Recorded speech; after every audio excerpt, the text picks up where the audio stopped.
My name is Stephanie. I'm 35 years old and a single mom to an 8-year-old girl named Lily. We live in a small 2-bedroom house in the suburbs of Portland, Oregon. My life revolves around the little bakery, Sweet Haven, that I opened 4 years ago after my marriage fell apart. I used to think I'd be fine divorcing Kyle, my ex-husband.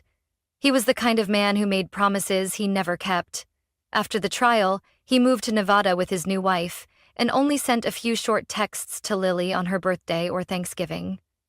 Still, I don't hold it against him anymore. I don't have time to dwell on people who choose to leave. I have to live, to work, and to be my daughter's safe place. Lily is the only light in my life. She has the same warm brown eyes as me, but her soft golden curls come from her father.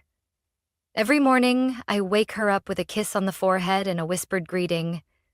Time to wake up, Mommy's little princess. And this morning was no different. I had just set out a fresh tray of pastries when Lily was already seated neatly in the corner of the shop, coloring imaginary cupcakes with her markers. Everything seemed fine until my mother, Eleanor, called again. Her voice always carried a chill, as if nothing I ever did was good enough. Stephanie, are you still busy with those cakes? She began the call like that. No greeting, no concern. I exhaled quietly. I'm working on an order for Lincoln High's anniversary. It's a big one. You always wait until the last minute. Don't let things get messy. Then she paused. Can you drop Lily off at my place tomorrow? Olivia has a meeting, and I'll be free all day. I glanced at the calendar hanging in the shop. Tomorrow was the day I had to deliver 120 mini cakes for a wedding. Dropping Lily at her grandmother's house was the only option, even if it didn't sit well with me. Okay, I'll bring her by at 9. After I hung up, I looked toward Lily. Lately, whenever I mentioned her grandmother or Aunt Olivia's house, she'd lower her eyes and go quiet. I had started to notice. Olivia is my older sister, the one Mom always held up as the perfect example. She went to a prestigious college, married into a proper family, and then got divorced after discovering her husband was unfaithful. She moved back into our mother's large house with her 11-year-old son, Benjamin. Benjamin is a difficult child. To adults, he seems smart and lively, but Lily sees things differently. Every time I pick her up from Mom's, she's quieter, less smiley, and clings to me more than usual. When I ask, she just says softly, "It's okay, Mommy," but her eyes look like they're hiding something. That night, I made a simple dinner. Creamy spaghetti, Lily's favorite. As I set the plate on the table, she looked up and asked, "Mommy, do I have to go tomorrow?" I sat down, gently touching her hand. "I have to make a delivery all morning. I can't bring you this time, but I promise I'll pick you up early, okay?" Lily nodded slightly, then returned to her coloring. She didn't say another word. After putting her to bed, I sat alone in the kitchen. Outside the window, a full moon hung over the quiet Portland sky. I closed my eyes, hoping tomorrow would pass gently. But inside, a quiet unease stirred, like something was waiting to break. I didn't know what was coming, but I had a feeling this time. It would change everything. The next morning, it was drizzling. Raindrops tapped gently on the car window, matching the heaviness in my chest. Lily sat in the back seat, hugging the pink stuffed bunny I'd sewn for her 7th birthday. She didn't say a word the whole ride. Normally, she'd ask about the bakery order or tell me stories about her classmates, but today, just silence. I pulled up in front of my mother's big gray house. The steps were clean, the bushes neatly trimmed as always, but no matter how tidy, this place always gave me chills. There was something rigid about those white-painted walls, a suffocating kind of order, not meant for gentle children. "Sweetheart, I'll be back to get you at 2, I promise." I turned and smiled. Lily gave a small nod. No smile in return, no hug, just a look that squeezed my heart. My mother, Eleanor, opened the door before I could even ring the bell. She wore a beige coat, hair neatly pinned back. "Right on time," she said, expressionless. I meant to reply, but all I said was, "Thanks for helping." Inside, I saw Olivia sitting on the couch with her laptop. She glanced at me, then looked back at the screen. Benjamin was at the end of the hallway, playing something on a tablet. He didn't bother looking up at Lily. "Bye, Mommy," Lily whispered, then stepped into the house, still clutching her stuffed bunny. I returned to the car, uneasy. Something felt wrong, like my daughter was walking into a place she didn't want to belong to. But I had to work. I had to finish the wedding order or risk losing my biggest client of the month. All morning, I rushed between the oven and the decorating counter, but my mind kept circling back to the look in Lily's eyes as she stepped out of the car. I'd seen that look before, 2 weeks ago, when I picked her up from Mom's. She moved slowly, didn't run to hug me like usual, just stood at the door and nodded when I asked if she'd had fun. I thought she was just tired. It was fear. At exactly 2 o'clock, I was back at my mother's house. I hurried to the door and knocked 3 short times. My mother opened it with a polite smile. "You're a few minutes early." "I promised I'd be here," I said, trying to keep my voice calm. "Where's Lily?" "Probably in the room playing with Benjamin." I quickly stepped inside. Olivia was still there, didn't even glance up. I headed straight upstairs. The guest room, where Lily usually played, was silent. I pushed the door. No one inside. My heart started pounding. I went to Benjamin's room. The door was slightly ajar. When I opened it, Lily was curled up in the corner of the bed, holding her bunny, eyes red. Benjamin was playing a game, headphones on, not noticing me. "Lily?" I walked over. She looked up but said nothing, just buried her face in my shirt when I knelt to hug her. "What's wrong, sweetheart? Did something happen?" I whispered. She shook her head, but her fingers clutched my sleeve like she'd fall apart if she let go. I turned to Benjamin. "Did something happen?" He took off one side of his headphones, looked at me casually. "I didn't do anything, just playing my game." I didn't answer. I knew that evasive look too well. Back downstairs, I said goodbye to Mom and Olivia mechanically. Mom was indifferent. Olivia didn't say a word. I walked out quickly, buckled Lily into the back seat. In the rearview mirror, I saw her staring out the window, lips pressed tight, still hugging the bunny. That helpless feeling rose in me like a crashing wave. "Sweetheart," I said softly, "if something's bothering you, you can always talk to me. I'm here to listen, okay?" Lily didn't respond. She just nodded slightly, eyes distant. That night, after she'd fallen asleep, I stood at her door for a long time. Something had changed. My daughter, the child who used to sing happily while baking with me, was now silent. And I knew I couldn't keep ignoring it. Something was happening in my mother's house. Something Lily couldn't say. Or didn't dare to. I leaned against the wall, heart heavy. I didn't know what the truth was yet, but I knew I was about to go all the way to find it. And this time, I wouldn't let my daughter face it alone. Wednesday afternoon, the sun was gentle and a cool breeze rustled through the bright red maple trees in the park near our house. I had just locked up the bakery when the phone rang. It was my mother. "Stephanie, can you come pick Lily up early?" Eleanor's voice came through, calm as always. She said she had a headache and went to lie down. "I think it's the sun." My heart raced. Lily rarely complained about feeling sick, and if she did, she always called me first. "I'll be right there." I grabbed my coat and rushed to the car. When I arrived, the door was slightly open. I stepped inside, but didn't see Mom or Olivia anywhere. The house was eerily quiet. I called out, "Lily?" No response. I ran upstairs. The guest room door was ajar. When I pushed it open, the sight before me made my blood run cold. Lily was lying on the bed, facing the wall. Her hair was messy, and a section was stuck to her head with dried blood.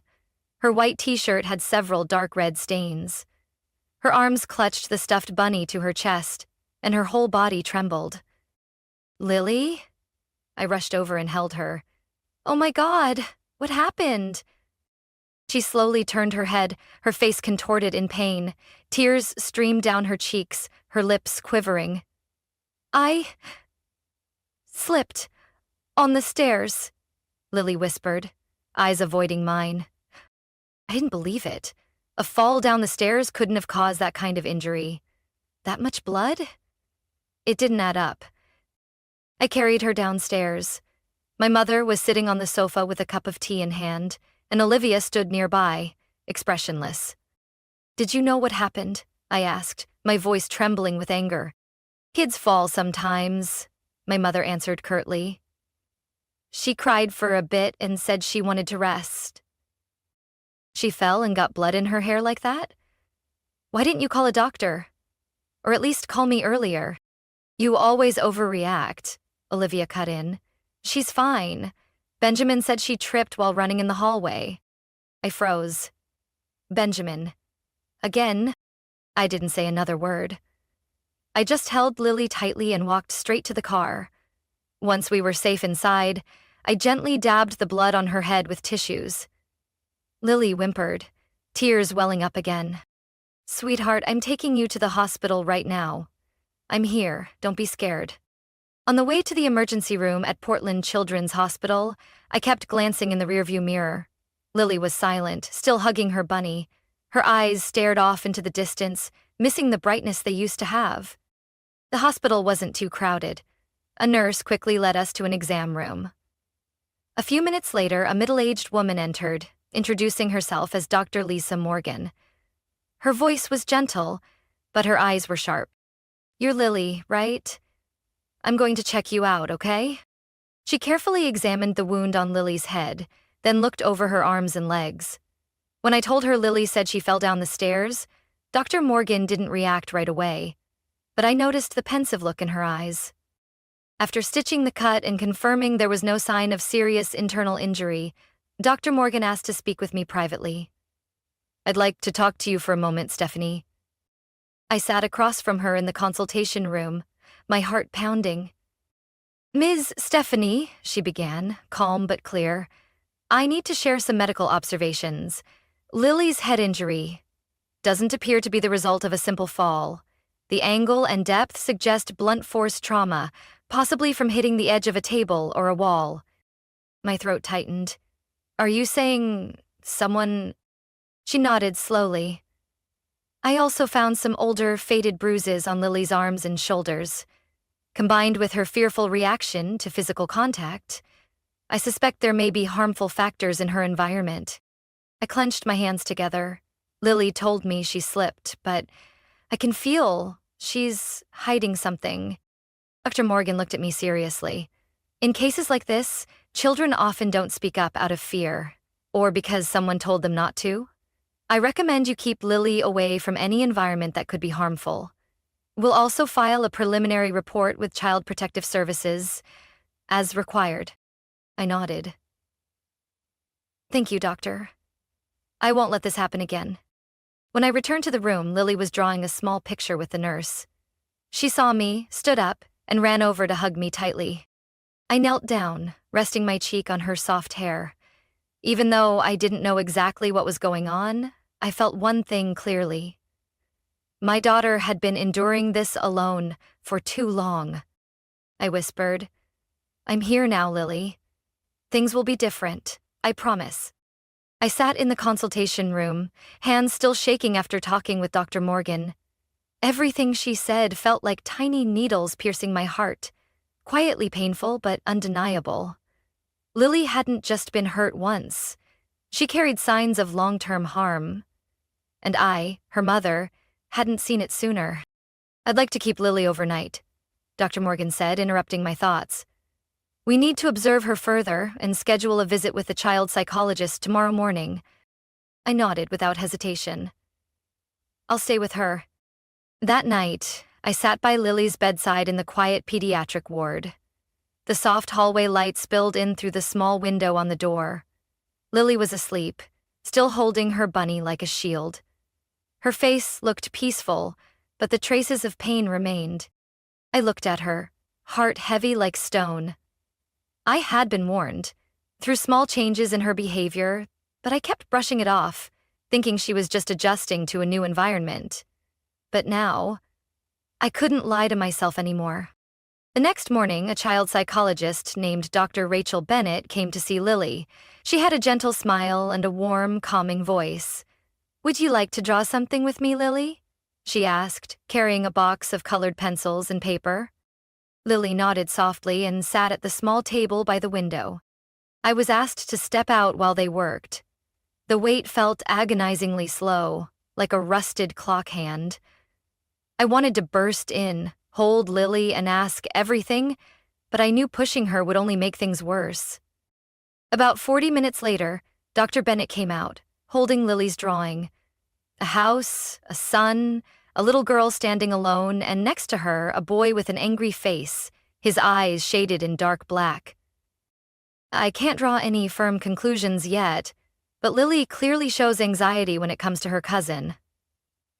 "Benjamin," she said gently but seriously. She depicted him as a frightening figure, consistently using dark colors to describe her interactions with him. I swallowed hard, a chill running through me.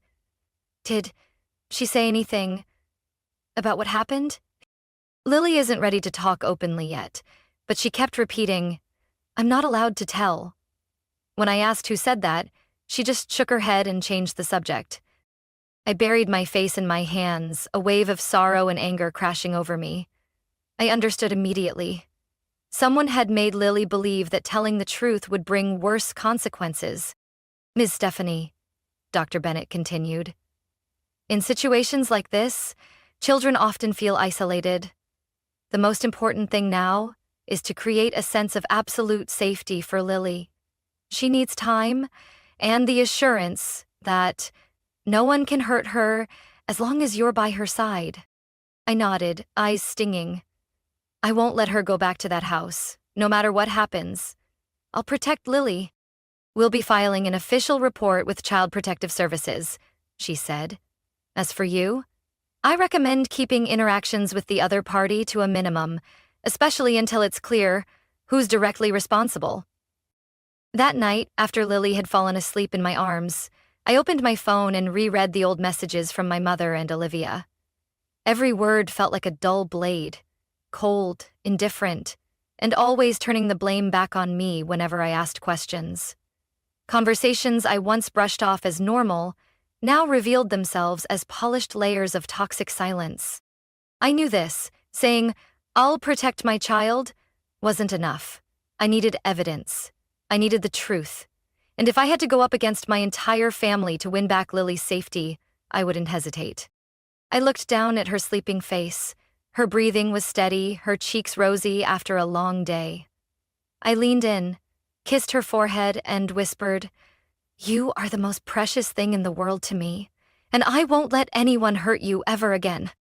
In that moment, there was only one thing left in my heart. I had to uncover everything. Even if the whole world turned its back on me, I wouldn't back down. Because I'm Lily's mother, and because she deserves to live in love, not fear. I left the hospital with Lily in the late afternoon the next day. She remained quiet, still weary from a sleepless night and the talk with the psychologist. On the drive home, Lily asked just one question. "Mom, I don't have to go back to Grandma's house, right?" I tightened my grip on the steering wheel, looked at her through the rearview mirror, and answered, voice trembling, "No, sweetheart, I promised." But inside, I was torn. I knew that without solid proof, anything I said could be easily dismissed by my mother and Olivia. As a former lawyer, my mother had the experience to twist everything into a misunderstanding, and Olivia had always played the role of the perfect daughter in her eyes. If I cut off contact without clear justification, they'd put all the blame on me. And worse, they might try to get to Lily behind my back. That evening, after Lily was sound asleep, I called Maya, my best friend from college, now a software engineer. "Maya," I said after explaining everything, "I need your help. It's serious. It's about my daughter." Maya didn't ask much. She simply said, "Give me that stuffed bunny. I'll take care of the rest." 2 days later, Maya returned the familiar pink bunny. It looked exactly the same, every stitch untouched. But inside now was a tiny camera, recording up to 4 hours continuously when activated, with live feed streaming through an app Maya had installed on my phone. I stared at the bunny, emotions churning. No one ever wants to use something like this on their own family. But I knew the truth was the only thing that could protect Lily. Saturday morning, I called my mother. Her voice was as cold as ever. "Stephanie, I thought you weren't going to call back. You're blowing everything out of proportion." I kept my tone steady. "I have an urgent event tomorrow morning, a pastry conference with a big client. Can you watch Lily for a few hours?" She paused for a moment, then said, "Fine. Bring her over at 9. Benjamin will be home too." After the call, I sat quietly in the kitchen, the bunny lying in front of me. Lily walked out of her room, yawning, her hair messy. I knelt down and brushed it behind her ear. "Lily, today you need to go to Grandma's for a little while." "But this time?" "Mommy will be close." She looked at me, uncertain. I picked up the bunny and placed it in her hands. "Today, Bunny has a special mission. It's going to help Mommy know what's happening around you, even when I'm not there." Lily hugged the bunny tighter. "It can talk to you?" I nodded. "Yes, in its own way. Just keep it close, and Mommy will know you're okay." When I dropped Lily off, Olivia opened the door, looking reluctant. "Let's hope you don't cause another scene this time." I didn't respond. I just leaned down, kissed Lily's forehead, and whispered, "I'll be back for you soon." I didn't go far. Maya had helped me set up live streaming through the app. I sat in a cafe 3 blocks away, earbuds in, eyes locked on the screen. For the first 2 hours, everything seemed normal. Lily sat in the living room, coloring by the window. My mother occasionally walked by, and Olivia scrolled through her phone. But around noon, Benjamin appeared. He entered the frame, holding a toy car. "Why'd you bring that stupid thing?" His voice came out sharp. "Baby stuff." Lily flinched, clutching the bunny. "It's mine. Give it here." I said no. The footage shook slightly as Lily was pushed back. Benjamin leaned down, trying to snatch the bunny, but Lily held on tightly. "Stop it, please." Then, a loud thud. The sound of something hitting the wooden floor. I shot up from my seat, heart pounding. The image shook for a few seconds, then steadied. Lily was sitting on the floor, clutching her head, tears streaming down her face. Benjamin stood nearby, breathing heavily, then glanced away as if nothing had happened. I didn't wait another second. I grabbed my keys and ran straight to my mother's house. All I could think was, Lily had endured enough. And I wasn't letting her suffer one more minute. I don't remember how fast I drove, only that my hands trembled as I opened the car door, my heartbeat loud in my ears. When I got there, I rushed up the steps without knocking. The door flew open as I turned the knob. My mother was standing there, shocked.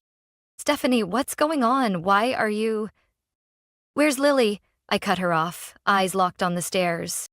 "She's in the room with Benjamin." But I had already passed her, not letting her say another word. I ran straight to the living room, the place I had just seen on screen. The door was open, and there was Lily, sitting on the floor alone, clutching her bunny, eyes red and cheeks streaked with tears. Benjamin stood by the bookshelf, hands in his pockets, like nothing had happened. "Lily?" I rushed over and pulled her into my arms. Her whole body trembled. "I'm okay, Mommy," she whispered. I turned to Benjamin, staring him down. "What did you do to my daughter?" He shrugged. "She wouldn't let me see the bunny, that's all." Just then, Olivia walked in, likely drawn by the noise. "Stephanie, what is going on? Why are you yelling?" I stood up, holding Lily tightly, eyes fixed on her. "You know what's been happening. And I have proof." Olivia froze. "What proof?" I pulled my phone from my pocket and opened the video from Maya's app. The footage was clear, the voices unmistakable. Benjamin pushing Lily, grabbing at the bunny, then walking away coldly. My daughter's sobs echoed in the quiet room. Olivia's face went pale. But instead of apologizing, she pressed her lips together and snapped, "He's just a kid, Stephanie. Kids fight over toys all the time. Why do you always overreact?" I couldn't hold back anymore. "Fighting over toys doesn't send a child to the hospital needing stitches, and you call that nothing?" My mother stormed in, voice sharp. "Stephanie, are you accusing your own family over a childish scuffle? Nothing serious happened." I turned sharply to face her. "Nothing serious?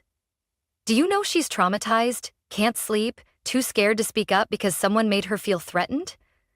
I've stayed silent too long, but not anymore." I looked at Olivia, my voice firmer than ever. "You were in this house when Benjamin did it, and you did nothing. You covered for him instead of protecting her." "You're tearing this family apart, Stephanie," Olivia snapped, "all over a few scratches."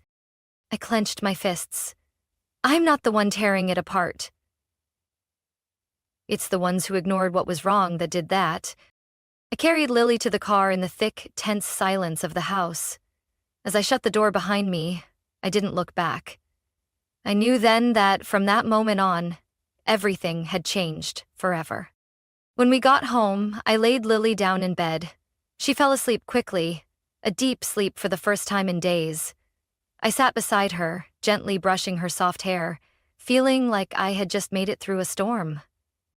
That night, I sent the full recording to Dr. Morgan and Child Protective Services. I didn't need promises or pity. I needed justice for my daughter. I knew the battle wasn't over, but I finally had what I needed to begin. Less than 24 hours later, a social worker called me. "We've reviewed the video. We're opening a formal investigation into the situation at Ms. Eleanor's residence. For now, all contact between Lily and the maternal side of the family will be suspended until a final decision is reached." I exhaled, knowing there was still a long road ahead. But at least this time, I wasn't walking it alone. I looked back at Lily, peacefully asleep, holding her stuffed bunny in her arms. That tiny girl had endured more than anyone ever should. But from now on, I would be her strongest shield. I whispered, "We're not going back there again, sweetheart, I promise." 3 days after I sent the video recorded by the bunny, the formal investigation was launched. A representative from Oregon Child Protective Services contacted me on Tuesday morning, informing me that interviews would be conducted with everyone in my family. My mother, Olivia, Benjamin, and Lily, with a child psychologist present. The interviews took place at the Multnomah County Social Services office. I sat beside Lily in a bright room with drawings on the walls. A caseworker named Julia, with gentle eyes and a warm voice, knelt down to Lily's level. "You can tell me anything you want, sweetie. No one can hurt you here, okay?" Lily looked at me for a second, then gave a small nod. I stepped out, my chest tight, but I knew this was a necessary step to help my daughter find her voice. That afternoon, I was invited back to hear the preliminary findings. Julia looked at me seriously. Lily confirmed that Benjamin repeatedly pushed her, took her toys, and threatened her when adults weren't around. She said that when she tried to tell someone, both Aunt Olivia and Grandma told her to stay quiet because Benjamin didn't mean it, and that kids have to learn to share. A chill ran down my spine. Julia continued, "With the video evidence, Lily's account, and Dr. Morgan's report, we have sufficient grounds to intervene. Tomorrow, the police will be officially interviewing Ms. Eleanor and Ms. Olivia." The next morning, I received a call from Inspector Martin, the officer assigned to the case. "We've completed initial statements. Benjamin has been temporarily placed in a special adolescent counseling center. During treatment, he won't have any contact with Lily." I let out a long breath. Finally, a glimmer of light at the end of the tunnel. Later that day, police arrived at my mother's house with a court order.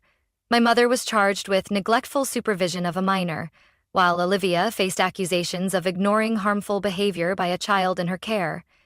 Neither was taken into custody, but both were ordered to attend a 6-month family rehabilitation counseling program and complete 120 hours of community service.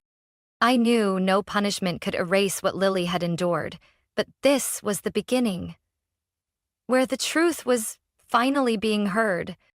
As for Benjamin, he was transferred to a child psychology center in Eugene, about a 2-hour drive from Portland. There, he would receive therapy 3 times a week, focusing on behavior management and emotional processing. The things Lily had suffered, though caused by another child, were still red flags that called for early intervention.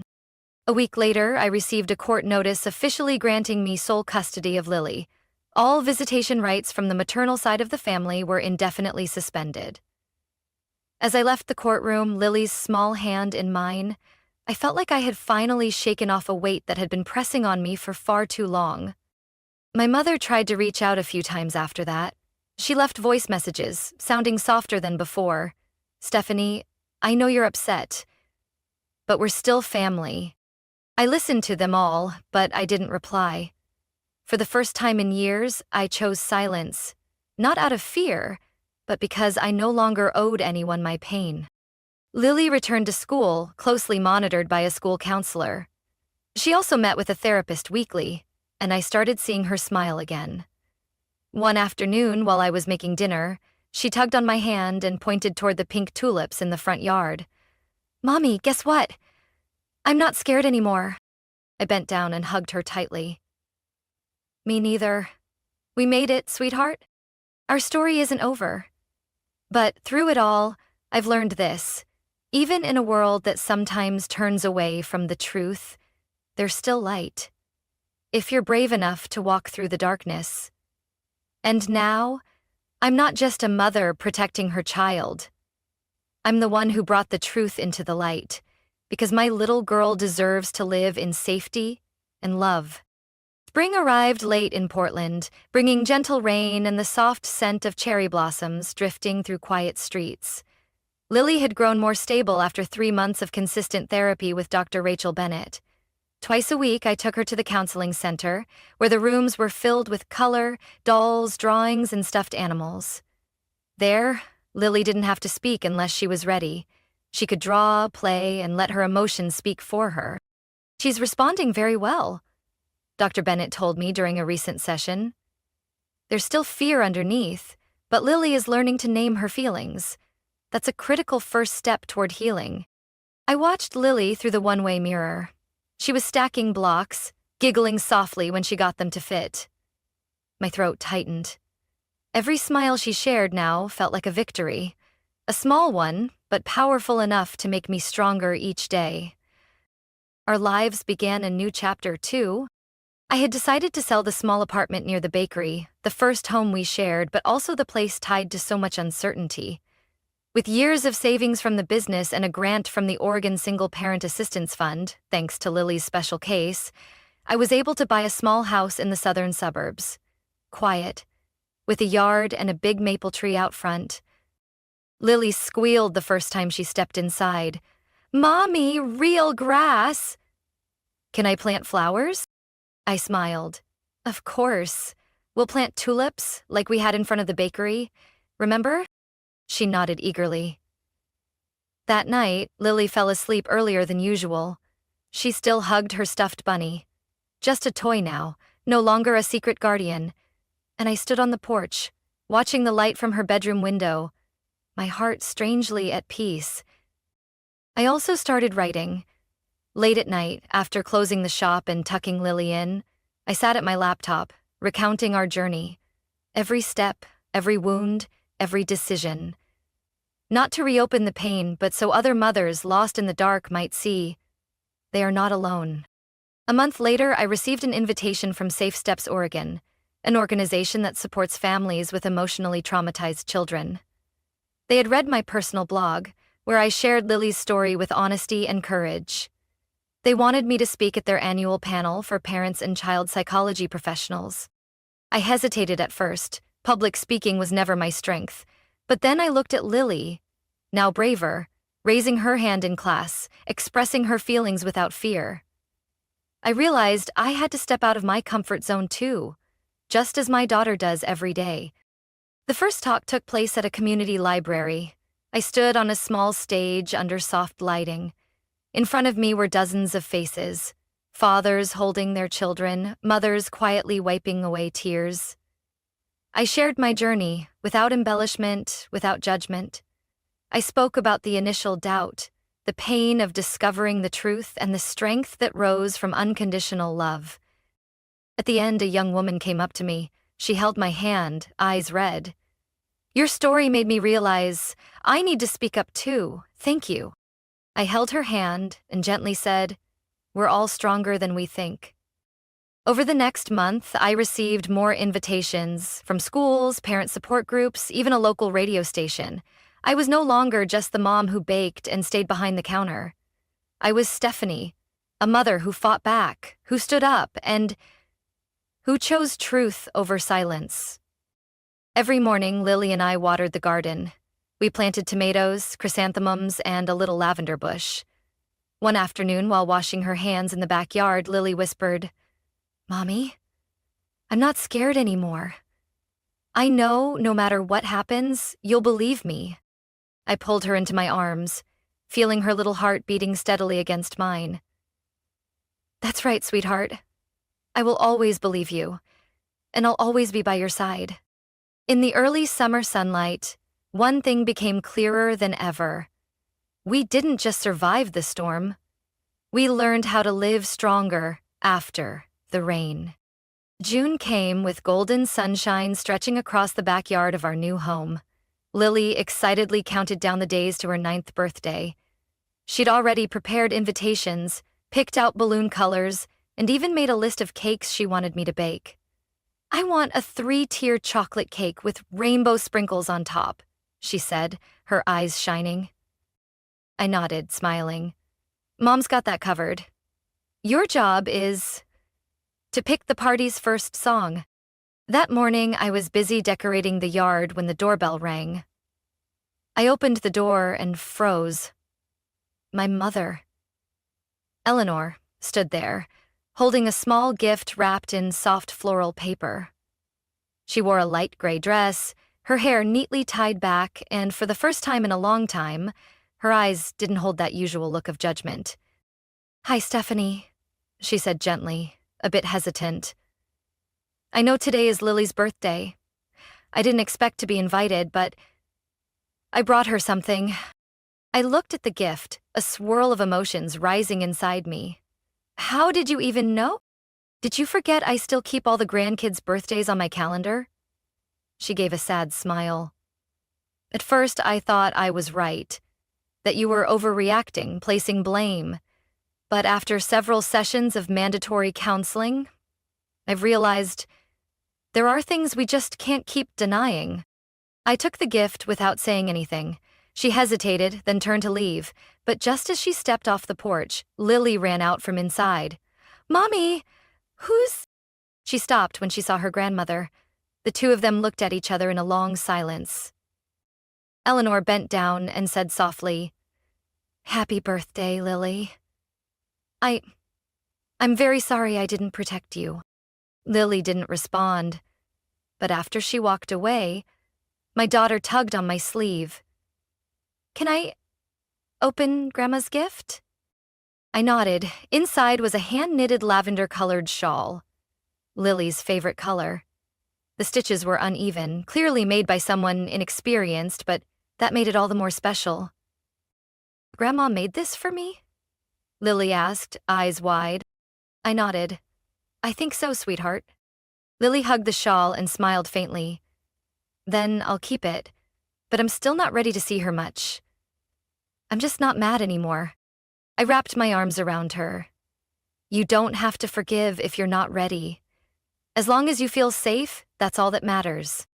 Meanwhile, Olivia had stayed silent for months. After the court hearing, she was restricted from unsupervised contact with Benjamin. Temporary custody was granted to his father, and she could only visit him once a week under supervision. She never called me, never apologized. To her, I was the one who had betrayed the family. But I didn't need an apology. I didn't need validation. Because I knew what I did was right. That afternoon, Lily's small party took place under the soft golden sun. A few neighborhood kids ran around the yard, laughter echoing through the air. Lily wore a floral dress she picked out herself, the new purple shawl draped around her shoulders. When I brought out the cake, everyone clapped and cheered. Lily closed her eyes, made a wish, and blew out the candles to a chorus of joy. Later, as most guests had gone, Lily sat on the steps holding her old stuffed bunny, now faded and fraying at the ears. "You know what?" she whispered, gazing up at the sky. "I'm not scared anymore." I turned to her and took her hand. "I think that bunny helped me be brave. It stayed with me even when I couldn't say anything. But now I know I have you. And you'll hear me, even if I stay quiet." I held her close, my heart melting with emotion. "We're really strong girls, aren't we, Mommy?" Lily looked up at me. I kissed her forehead and whispered, "Yes, sweetheart, we're very strong girls." A soft breeze blew through, carrying the scent of lavender from the backyard. I looked around our new home, at my daughter, who had walked through fear with quiet courage. And I knew that while this journey hadn't been easy, we had come through it. And from now on, we wouldn't just live. We would live freely, fully, and with love. From our story, I've come to understand that silence is never the way to protect those we love. Sometimes, to protect a child, you have to stand up to even those closest to you. I used to fear judgment, used to question myself. But I've learned, being a mother isn't just about love. It's about having the courage to fight for your child's safety and voice. Now I believe every mother can become a fortress, if she's willing to step through that first fear. What do you think about Stephanie and Lily's journey? Share your thoughts below. Don't forget to follow the channel so you don't miss more emotional stories and powerful lessons about family, love, and courage in life. I'm Riley, 28 years old, living in Austin, Texas. After nearly 2 years of treatments, hope and disappointment repeating like a cruel cycle, my husband, Marcus, and I finally held hands and stepped past the invisible shadow of infertility.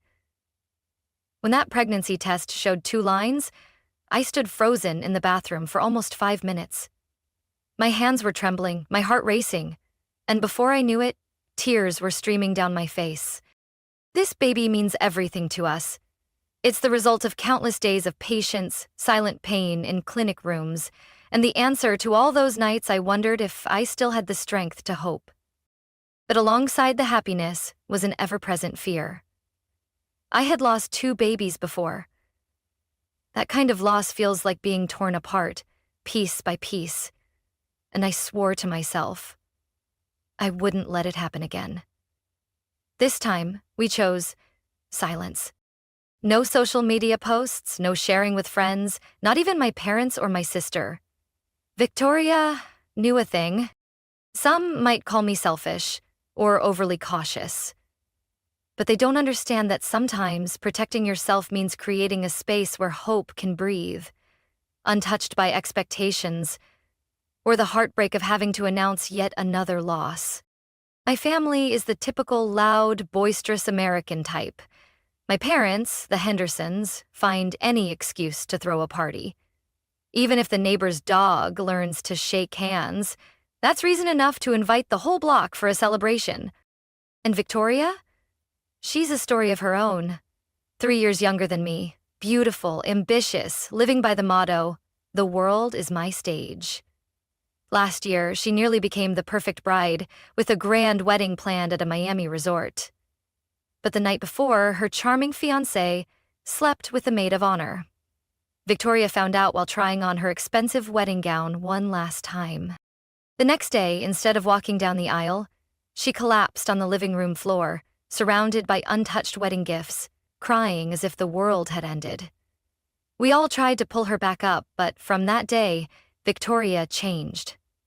Her smile grew sharper, her tone colder, and every ounce of her energy was funneled into her career. So when Victoria was promoted to department director at the city's largest financial firm, she immediately planned a lavish party. My parents called me 3 times in one morning, their voices buzzing with excitement as if she had just won an Olympic gold medal. "Riley, you have to be there. This is a big moment for your sister. The whole family's counting on you," my mother said, every word hitting me with a familiar but heavy weight. I knew I couldn't keep saying no, but the more they insisted, the more anxious I became. My belly wasn't too obvious yet, but the signs were harder to hide each day. The last thing I wanted was to overshadow Victoria's moment, having the attention shift from her promotion to whispers of "when are you due" and "how far along are you?" That would kill her joy instantly. Marcus took my hand, gentle but firm. "Go, Riley. We can keep this secret a little longer. Let her have her night." I nodded, but deep inside, the unease simmered like a lingering fever. That evening, the Austin sky hung low and heavy, as if warning me of what was to come. I stood before the mirror, adjusting a flowing olive-green maxi dress, hoping the soft fabric would conceal the growing curve of my belly. A light cardigan layered on top, a touch of careful makeup to soften my puffiness. Every detail meticulously planned, all to ensure tonight would be Victorious, not mine. Marcus watched me from the bedroom doorway, his eyes a mix of tenderness and worry. "You okay?" he asked softly, his voice pulling me back to the present. "I'm fine." I forced a smile, more to convince myself than to reassure him. The party was held at a rooftop restaurant on South Congress Street, a place Victoria always called the city's view for winners. The space shimmered with fairy lights, glasses of wine sparkling, and lively laughter echoing right from the entrance. Victoria truly knew how to make herself the center of attention. "Woohoo! Riley!" Her voice rang out from across the room, high-pitched and excited. She walked over and wrapped me in a hug. "I thought you'd use work as an excuse to skip my party again." I gently squeezed her shoulders, smiling. "Today is your big day. How could I miss it?" For a brief moment, Victoria's eyes gleamed with satisfaction, but I also caught the subtle glance of scrutiny at the corner of her eyes. Still, she said nothing more and quickly pulled me into the crowd, where glasses were raised in celebration. Throughout the evening, I stayed within my safe zone, moving slowly, choosing discreet corners, avoiding tight hugs or overly curious stares. Marcus kept a careful distance, close enough to watch over me, but discreet enough not to draw attention. I thought I was doing a decent job until I ran into Aunt Beth. Aunt Beth, my dad's sister, was a sharp and outspoken woman in her 50s, sometimes blunt to the point of being tactless. In the family, she was famous for her so-called sixth sense, reading people's faces like open books. Tonight, that talent would be my downfall. "Riley, you've filled out, haven't you?" She tilted her head, narrowing her eyes as she examined me. "But not the usual weight gain. Your skin's glowing, your eyes are sparkling. Come on, tell me, what are you hiding under that flowy dress?" I froze, my fingers tightening around my glass of lemonade. A dozen ways to deflect popped into my head, but before I could say a word, Aunt Beth's hand lightly touched my stomach. Her eyes widened for a few seconds, then, without missing a beat, she burst out laughing. "Oh my goodness, Riley! I knew it! Congratulations, sweetheart! This should have been announced at the start of the party." My face burned hot. I quickly grabbed her hand, lowering my voice. "Aunt Beth, please, keep this to yourself. Tonight is Victoria's night. I don't want to take that away from her." But telling Aunt Beth that was like asking the wind to stop blowing. She simply patted my cheek, grinning ear to ear. "Honey, the family's been waiting for this longer than the day Marcus proposed. Don't be selfish and keep this joy all to yourself." I watched helplessly as Aunt Beth dove into the crowd, my heart pounding so loud it drowned out the music. And then, the moment I dreaded came crashing down. "Everyone, may I have your attention for just a moment?" Aunt Beth's voice boomed through the microphone, slicing through the lively atmosphere. "I have some wonderful news to share. Riley, where are you, darling?" All eyes turned toward me. I felt every stare, every whisper, and among them, Victoria's cold, piercing gaze hit me like a blade straight to the chest. "My beloved niece, Riley, is expecting a baby," Aunt Beth announced proudly, as if reading out lottery numbers. For a brief second, the room held its breath. Then, an explosion of applause, cheers, and congratulations swept over me. arms wrapped around me, questions flew, bright eyes shining with excitement. Everything I had tried so hard to avoid now crashed down on me all at once. Marcus's hand found mine, gripping it tightly, his eyes filled with worry and sympathy. But what weighed on me the most was seeing Victoria standing alone in the corner, her glass of red wine tilted slightly, the liquid glistening like spilled blood under the warm lights. Her smile twisted into something heartbreakingly brittle. I knew, from that very moment, the party was no longer hers.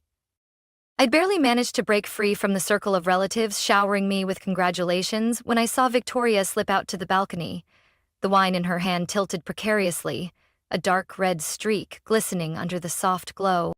No one needed to tell me what to do. I knew I had to follow her. "Give me a moment, Marcus," I whispered, weaving my way through the crowd down the hallway leading outside. The glass doors slid open, greeting me with a sharp gust of cold air, a stark contrast to the warmth inside. Victoria stood there, her hand resting on the railing, eyes gazing into the distance where Austin's flickering lights danced. Hearing my footsteps, she spoke first, her voice raspy. "So you finally found a way to make everyone talk about you, even on my night." I took a deep breath, swallowing the lump in my throat. "Victoria, this isn't because of me. I told Aunt Beth not to say anything. You know very well I didn't want to steal your moment." "Oh, really?" She let out a dry laugh, turning to face me, her eyes glinting with a cold sharpness. "You wore that oversized dress, lurking in the corner like you were waiting for someone to notice your little secret. Don't play innocent with me, Riley. I know you too well." Her words sliced through me like a cold blade. "What are you trying to say? You think I wanted this to happen? You've always been this way." Victoria stepped closer, her voice lowering but cutting like a razor. "You got married before me. You're always the one Mom praises for being mature, thoughtful. And now, just when I'm about to have my big moment as a bride, you conveniently get pregnant. How convenient." I stood frozen. My hands dropped to my sides, my heart crushed by the cruelty of the sister I had always loved. "Victoria, you're crossing a line. You know how hard Marcus and I have tried. I've lost 2 babies before." My voice trembled, the painful memories hitting me like a punch to the chest. "Oh, I know." "Lost 2, didn't you?" Victoria sneered, her eyes flashing with venom. "So this time, you have to make extra sure, right? Or maybe you're just afraid of failing again, so you want the whole world to know. Just in case it ends badly. You'll have their pity ready." I stood there, stunned. Each word felt like a slap to my face. The air thickened, anger rising like waves crashing in my chest. You really said that, Victoria?" I gasped, struggling to keep my fury in check. "Do you remember who sat with you all night after that bastard ditched you before your wedding? Who packed every wedding gift? Who called every vendor to cancel just so you wouldn't have to face more pain?" Victoria clenched her fists, nails digging into her pale skin. But her glare never wavered. "You think that erases the fact that I've always been your shadow? I've lived my whole life being compared to you. Riley, the perfect daughter. Me? I'm just the failure they gossip about whenever there's nothing better to say."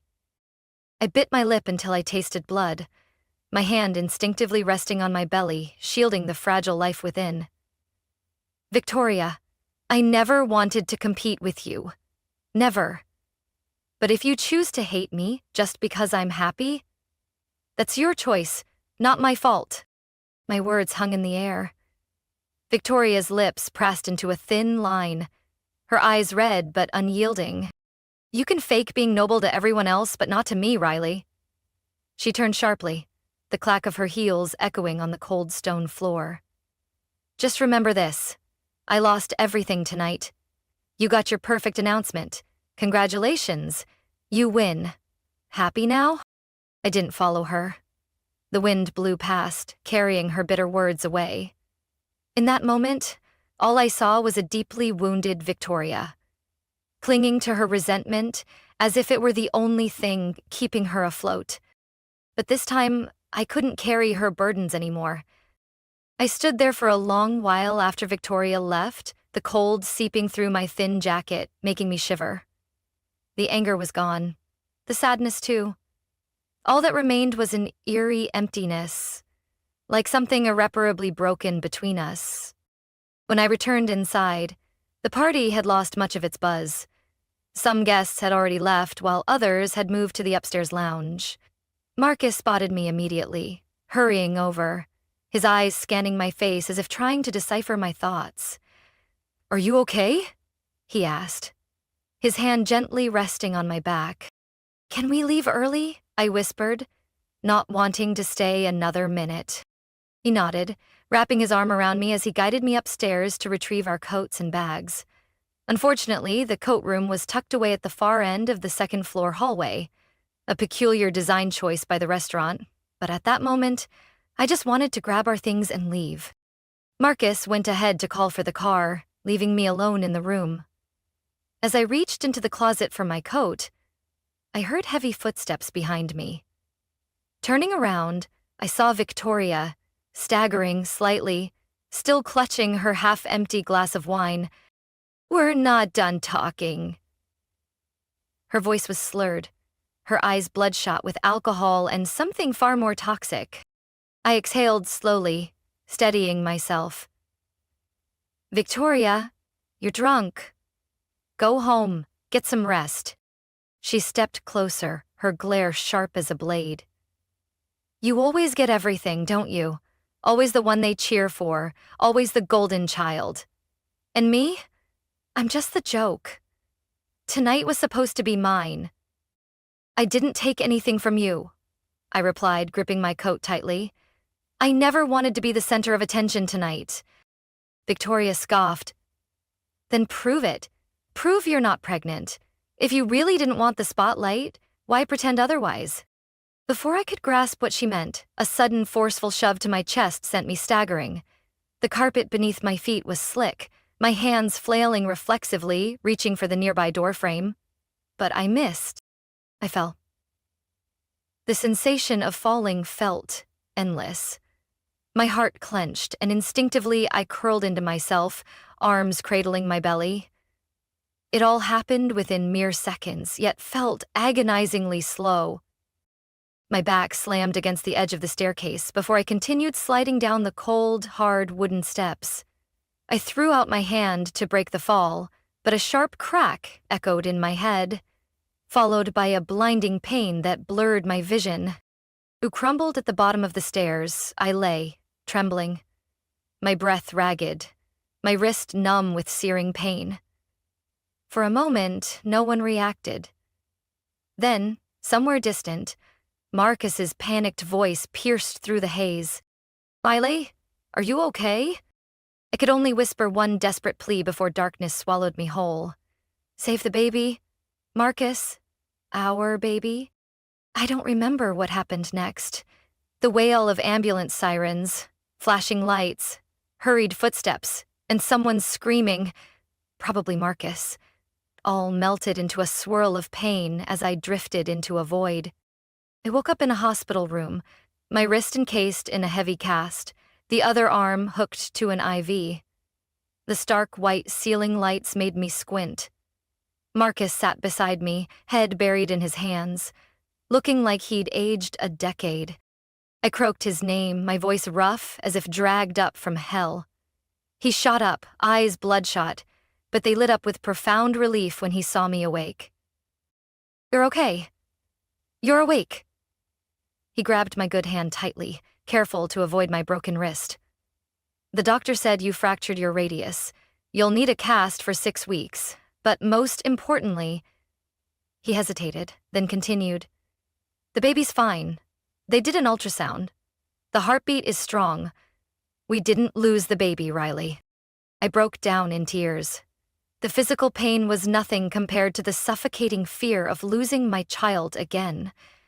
I had escaped a nightmare, but deep down, I knew the real nightmare had only just begun. In the days that followed, my world shrank to the sterile white of hospital walls, the sharp scent of antiseptic, the rhythmic beep of heart monitors, the weight of my casted left wrist. Yet despite it all, I was lucky.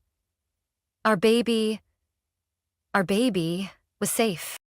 I thought, after everything, Victoria would at least have the decency to stay away. But instead, it was my parents who showed up first. That afternoon, just as Marcus had stepped out to grab some snacks, the hospital room doors swung open. My father, Douglas Henderson, entered with his usual stern demeanor, followed by my mother, Linda, her eyes puffy but her gaze chillingly cold. "Riley, we need to talk." I clutched the blanket over my belly, the throbbing in my wrist a stark reminder that I couldn't afford to be weak now. "I'm listening. What do you want to say?" My mother spoke first, her voice pleading but laced with reproach. "About that night. Victoria told us everything. She had too much to drink, lost control. No one wanted things to end up like this, Riley." I let out a dry, hollow laugh. "Lost control? Are you talking about the shove that nearly killed my child? Or was it just her little impulse to test if I was faking my pregnancy?" My father's frown deepened, his voice lowering. "Riley, no one denies Victoria was wrong. But she's your sister. Your blood. Are you really going to drag this out to court? Our family can't survive a scandal like this." Each word, "our family," rang hollow, a flimsy excuse to justify the inexcusable. "What about me, Dad? Am I not part of this family?" "You're blowing this out of proportion," my mother cut in, gripping her purse tightly.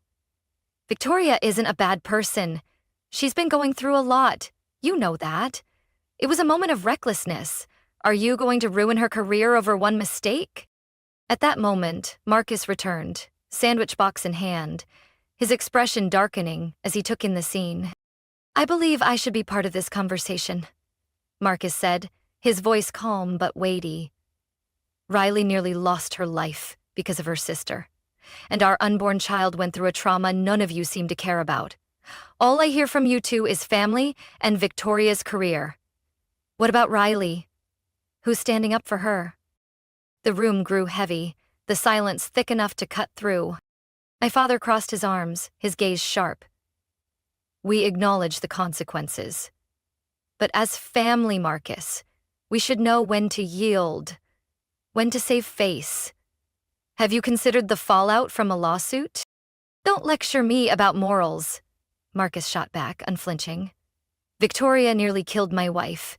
She must face legal consequences, not just a few scoldings before going back to life as usual." My mother collapsed onto a chair, burying her face in her hands, sobbing. "Riley, she's your sister. Can you really be this heartless? If you press charges, you'll destroy this family." I pressed my lips together, the bitterness rising like bile. "I'm not destroying anything, Mom. Victoria made her choice when she pushed me down those stairs." But my father wasn't done. His voice dropped, each word cold as steel. "Riley, if you decide to press charges against Victoria, prepare yourself. Your mother and I will have nothing more to say to you." I was no longer surprised. That sentence merely confirmed what I had sensed all along. In my parents' eyes, Victoria was always the one worth protecting, while I, even as the victim, was expected to stay silent. Marcus took my hand, giving it a firm squeeze, a quiet reminder. "I'm with you, always." I took a deep breath. The pain in my wrist, in my abdomen, and deeper still, the wound carved by my own family, melded into an eerie calm. "I'm going to press charges against Victoria," I said, clearly, each word slicing through the heavy air. "Not out of hatred, but because I need to protect myself. And protect my child." My father clenched his jaw. My mother sobbed louder. But this time, I didn't feel hurt. They chose Victoria. I chose what's right. 3 days after my parents left the hospital room, my lawsuit was officially filed with the Austin City Court. Signing those documents didn't feel like I had imagined. There was no satisfaction, no triumph, just a crushing weight. But also, for the first time, a sense of standing up for myself, fully.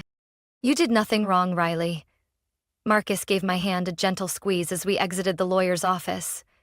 The truth can be harsh, but it needs to be spoken. I remained silent. My father's words echoed in my mind. If you press charges against Victoria, this family is done with you. But this time, I wouldn't allow myself to waver.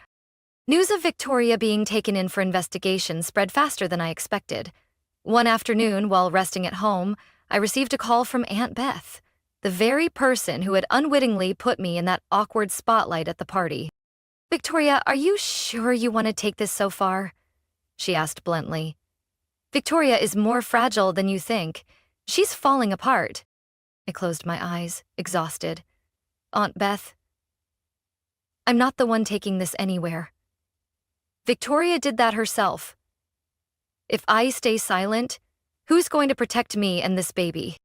Aunt Beth sighed but said nothing more. The call ended in suffocating silence. 3 weeks later, the court's preliminary ruling came out.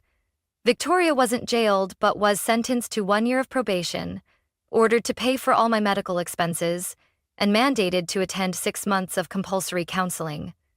Most importantly, she was issued a restraining order, keeping her at least 300 feet away from me and my child. I thought my parents would finally step back after everything. But no, they clung to the same excuse, that mental health struggles were the reason for Victoria's actions. "She's been depressed since the canceled wedding, Riley," my mother choked out over the phone. "What she did was terrible, I admit. But she needs help, not public humiliation." "And what about me, Mom?" I shot back. "Have you ever considered how I felt, nearly losing my baby? Being pushed down the stairs by my own sister over a petty jealousy?" My father interjected, his voice colder than steel. "You're blowing this out of proportion. Every family has conflicts. Victoria confessed. She apologized. What more do you want? Would you only be satisfied if she ends up in jail?" "No, Dad," I replied, each word as heavy as stone. "I want Victoria to face real consequences, to truly understand that no one gets to hurt others and walk away with just a simple, 'sorry.'" Marcus sat beside me, silent but steady, his grip on my hand an unwavering anchor amidst the storm. My mother broke down in sobs as if she were the true victim. "You'll regret this, Riley. The whole family will turn their backs on you because you're pushing your own sister down this path." I didn't respond. There was nothing left to say when the truth had been twisted so completely. I quietly hung up, feeling an unexpected sense of relief, far stronger than any hollow justification they could offer. On the day of Victoria's sentencing, I didn't show up. Not because I was avoiding it, but because, for the first time, I had no desire to see those pleading, accusatory looks from the people I once called family. After the hearing, Aunt Beth called me again. This time, her tone was different. No scolding, no pleading. "Riley, no matter what, I'm proud of you for doing the right thing." I smiled faintly, unable to hide the bittersweet ache. "You know, Aunt Beth, that's something I always thought would come from my parents." In the days that followed, texts and calls from my parents grew sparse. Marcus spent more time with me, preparing for the arrival of our child. He repainted the nursery, meticulously perfecting each trim, as if scrubbing away the lingering pain with every soft color. I realized then, family isn't just blood. Family is who stands by you when the world turns its back. As for Victoria, she was now facing the consequences of her own actions, and this time, there was no one left to shield her. My son was born on a chilly March morning when the tail end of winter still lingered over Austin. It was a moment I'll never forget, the sound of his first cry echoing through the delivery room, a tiny yet thunderous symphony that wiped away the remnants of those dark, exhausting months. Marcus held my hand, his eyes red but glowing with a light I knew I had been waiting for my entire life. Pure, unfiltered happiness. "Welcome to the world, little man," he whispered, and in that moment, I knew I was exactly where I belonged. We named our son Ethan. 3 days later, just as Marcus and I brought Ethan home, with the gentle beeping of his heart monitor still filling the nursery, a loud knock rattled our front door. I knew immediately it wasn't the neighbors. Marcus opened the door. Standing on our porch were my parents. My mother held an oversized gift basket filled with newborn items, tags still intact. My father stood behind her, gripping a bottle of wine and a large stuffed bear, both painfully out of place in this moment. "Riley!" My mother's voice was unnaturally cheerful, as if the past 4 months of threats, tears, and Victoria's court case had never happened. "We heard you had the baby, so we had to come right away. Your father said we couldn't miss this special day as new grandparents." Marcus positioned himself firmly in the doorway, unmoving. His voice wasn't loud, but every word was razor-sharp. "I think you should leave." My father frowned, while my mother looked past Marcus, pleading. "Riley, darling, let's not make this harder.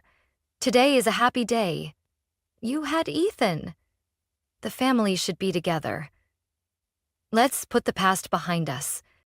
Holding Ethan close, I looked at them through the window. My son stirred, his tiny hand wrapping instinctively around my finger. That fragile grip reminded me of one thing. I would never allow anyone to hurt my family again. "I already gave you both a chance." Marcus's voice deepened. "A chance to apologize to my wife, to protect her. But you chose to defend Victoria. You turned your backs on Riley when she needed you most. And now, because this little boy is here, you think you can pretend none of it happened?" My father's grip tightened on the gift basket, his lips pressed into a hard line. "Our grandson was just born. Marcus, you have no right to keep us from seeing him." Marcus laughed, a dry, bitter sound. "Wrong, Mr. Henderson. This is my home, my family, and I have every right to decide who gets to walk through that door." My mother's face flushed, her voice rising. "Riley, you've been silent this whole time. Are you really going to let your husband insult your own parents like this?" I stepped forward, cradling Ethan tighter against my chest. The pain from my surgery still throbbed, but my steps had never felt steadier. "I've held my tongue long enough, Mom. But when your daughter nearly dies, and you choose to protect the one who hurt her, it says everything. You call me heartless for pressing charges against Victoria? Have you ever stopped to consider who was truly heartless when she pushed a pregnant woman down the stairs?" My mother's face drained of color, but she wasn't done yet. "Victoria is getting therapy. She's changed, Riley. You can't throw away the whole family over one mistake." "I'm not throwing anyone away," I said calmly. "I'm choosing to protect myself, to protect Ethan. I won't let him grow up in a family where hurting others is just a mistake to be overlooked." Marcus silently placed his hand on my shoulder. "We've thought this through, Mr. and Mrs. Henderson. If you continue to intrude on our family's peace, I'll file for a restraining order." That statement hit like thunder. My father's eyes narrowed. My mother stood frozen, her lips trembling but speechless. I knew this was the harshest blow. All their lives, they believed they had the right to step into their children's lives whenever they pleased. But not this time. "I'm asking you both to leave, now," Marcus said firmly. "And don't come back." They stood there for a few more seconds, disbelief etched across their faces. Then my father turned sharply, my mother stifling her sobs as she followed. The gift basket and stuffed bear were left abandoned on the doorstep. Without a word, Marcus bent down, picked up the basket, and quietly set it beside the trash bin by the garage. The door closed behind him, softly but with finality. I held Ethan close, my eyes blurred with tears, but my heart felt astonishingly light. My family, my real family, was right here, in this small house. And everything else could stay outside that door forever. The next morning, before the early sunlight had a chance to dry the dew on the porch, Marcus had a security team installing cameras around the house. I stood by the window, holding Ethan in my arms, watching him meticulously check every blind spot, every frame on his phone screen, with his usual caution. We can't control what others think, but we can control who gets to be in our lives, Marcus said, answering the question I hadn't even voiced. I nodded. For the first time in months, this house truly felt like ours. No more fake sympathy, no more late-night phone calls filled with pressure. Just the three of us, small but enough to be called a family. That afternoon, while Marcus rocked Ethan to sleep in the glider, I stepped into the backyard. The lavender pots I'd planted during my pregnancy were still blooming, soft and resilient. I sat down, gently brushing my fingers over the petals, letting their delicate texture calm my heart. It had been a long journey, from enduring in silence to finally facing the truth. There were times I feared I was being too harsh for drawing clear lines with my own family. But no. Sometimes love needs boundaries. Victoria chose to push me out of her life with her own actions. My parents chose to turn their backs when I needed them most. And for the first time, I chose to put myself and my little family above the so-called obligations that had chained me for so long. No more threats of being disowned. No more crocodile tears under the guise of family ties. Now they were just distant echoes behind a door firmly closed.